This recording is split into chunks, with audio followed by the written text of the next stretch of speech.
Hey guys, I'm Mpoomy and welcome to the Wisdom and Wellness Podcast. On today's episode, I am joined by Bonko Khoza, who is a South African actor who has won some incredible awards, and we love him for his captivating performances.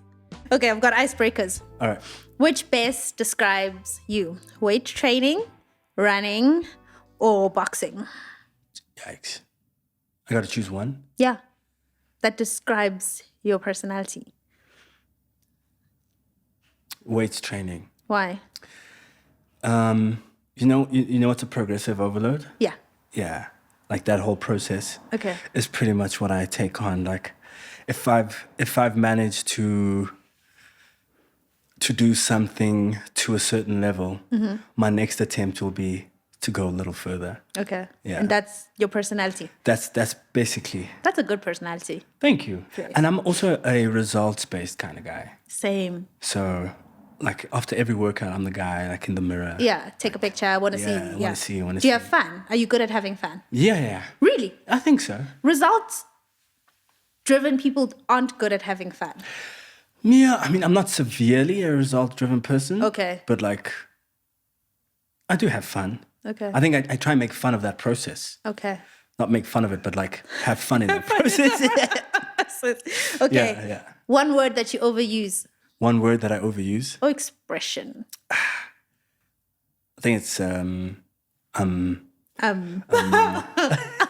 yeah. It's bad. It is. It's terrible. I caught myself, and I read something, I think it's Stephen from Diary of a CEO, and he's talking about it, that when you practice, that's when the ums and the ers fall away, because you know like what you have to say. Yeah. And now I'm aware of it, and I say a lot of ums. Right. It's a crutch of like thinking, it's like a thinking gap. Yeah.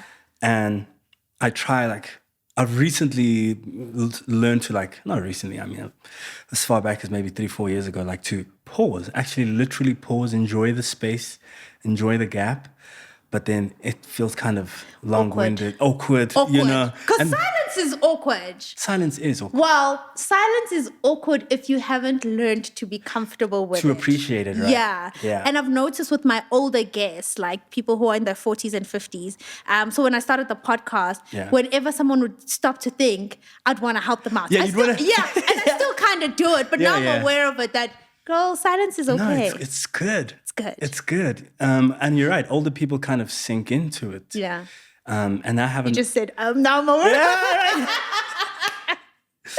I have an older friend who has these kind of gaps, and I learned from him, and I was like, actually, it's quite nice when I don't try to finish sentences and kind of. You almost like be in the head of the person where you're like, I'm following you word for word. I'm not trying to think ahead of you. Or speak ahead of you. Things flowing. Yeah. Last icebreaker. If you could choose a song that best describes your life. Probably Casino by AKA and Shoma Josie. Sing it. You can sing. I heard you can sing. I can't sing. You can keep a note. That is a lie. You can keep a note. I cannot. But I heard you. Okay, sing Casino. Ima bazoneka munena de ima kombana maka funda na de ima jozi na matiba tangwa ange. Easy? What is it? And I'm really gearing up for a good season. Okay. If you see me turning up's for a good reason. Everybody watch me, television. Don't you know that song? Had to make sacrifices. I know. Oh yes, now I know it. Now I'm up. Yeah, you know the flame part.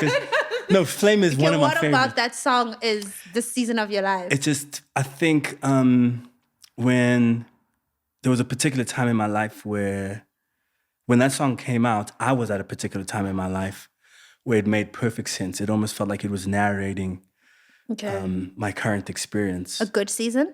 Yeah. Okay. No, 100%. Okay. And especially the flame parts. It's like, I'll sing it. I'll try singing. No, sing it. You're a good singer. Had to make sacrifices. Now I'm up in the sky. I can see everything coming. This ain't my day to die. And I'm not just anybody. Take a look in my eyes. I came for everything. I did not come here to survive. Come on. You know what I'm saying? I was like, bro. That is good. You're speaking to Talk me. to me. But yeah, it was. And especially because I knew what was to come in the sense of we shoot stuff. And the audience really sees the stuff a year, maybe quite a big time after we've shot it. Yeah. And I was like, they don't know what's coming. Things about to change. They don't know what's coming. Were you going around announcing, like, those people who are like, my break is coming, my break is coming? No. Because I used to. I used to. And then when you finally see the result, you're like, it's not that big. It's not that big of a deal. And now you have to be like, by the way, now you have to explain why it's not a big when deal. you scrub through the episodes and you're like, there, I'm there. That's me. I mean, going back to our gym analogy, it's like, I think that's what I enjoy about our process is that we put so much into it to get a little out. Yeah. Yeah. Yeah.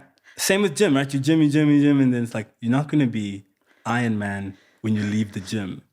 But with gym, over time, the results become less about the physical. It's who you become 100%. Mentally and as a person. Same with our process. So I'll take that.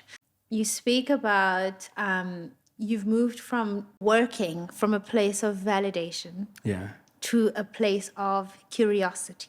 Right? Yeah. So tell me about the time you worked from a place of validation and what that felt like and what that produced versus working from a place of curiosity and what that produces. Working from a place of validation really came from qualifying yourself. Yeah. Leaving school, you've just graduated and now you have to be the thing you studied for, So it's like practicals. Yeah. And I think everyone can agree that, once you're trained in something, there's going to be a phase where you want to prove the training. Yeah. Here it is. Yeah, like here it is. This is what I learned. Yeah. I can actually do this. Do it. Right? And then it was then. And our industry is very validation driven, right? Also, I think for every young artist out there, I would hurry to tell them that it's not that way. Yeah. I'd tell any aspiring actor right now is that don't even go there. Sure. Don't even go there. Yeah. Because after, my couple of days in the industry, I'm like, nobody actually cares.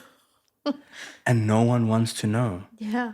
Yeah. And we're plastering these ideas of like, this is what I can do. But when you actually start doing it, you're realizing that like, Mqhele doesn't even have a qualification on anything. Yeah.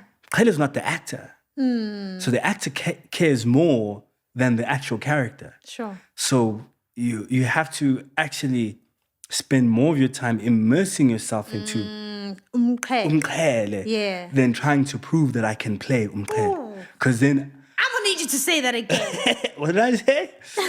I don't know, but you said it so, and it relates to real life. Yeah. I need to actually put more effort into being the thing you want to be than proving that you can do the thing. Yeah.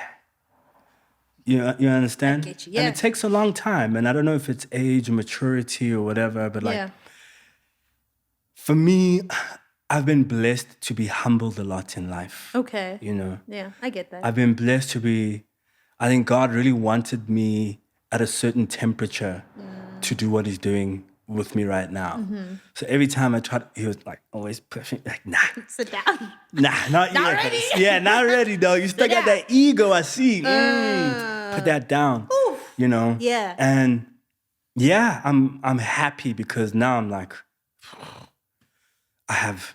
I'd like to think I've got no ego. Okay. I engage in the space because it's almost like it's the business and it's but I quickly get reminded of, I think God also have a thing of like, I learned that if I do this, then he shires me, And you're not trying to be embarrassed. No. Now the stakes are even higher, right? And I'm like, oh, I'm not gonna try. There. Yeah. So yeah, dude, like it's really getting to a point of like, I think after I had I think the gene or the exercise of auditioning and stuff, the novelty of it kind of fades away. Yeah. And then you kind of get sick of like standing in a room for this white lady and trying to impress her. Yeah. Like, bro, I've been here for like 4 years. Like, you know me now. Yeah, you haven't given me. Can you just give me a break? Yeah. And it also came from dare I call it a cocky space? I'm like, bruh, I'm just going to do what I want to do. You know? Yeah.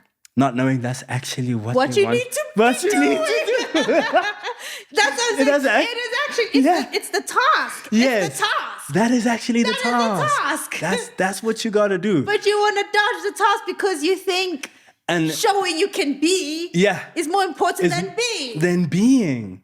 Yeah. Right? It's wild. And when I started walking in with that attitude, one of my biggest self-written quotes is, the game needs attitude. But I mean, it obviously, in a public context, it'll need to be unpacked. Yeah. You know? But the game needs attitude. The game doesn't need like structures and straight lines and like, a right versions of this. And a right and a wrong. Yeah. No, that's not what really appeals to people. What appeals to people is people who just do the thing. Yeah, just do the thing. Yeah. Just be the thing. You speak highly of your wife. And I've obviously now interacted with you guys. And it's definitely not an act. You didn't want her to get out the room. So you... Yeah, bro, where's she going? Why is she going? And I'm like, dude, I'm not going to do anything.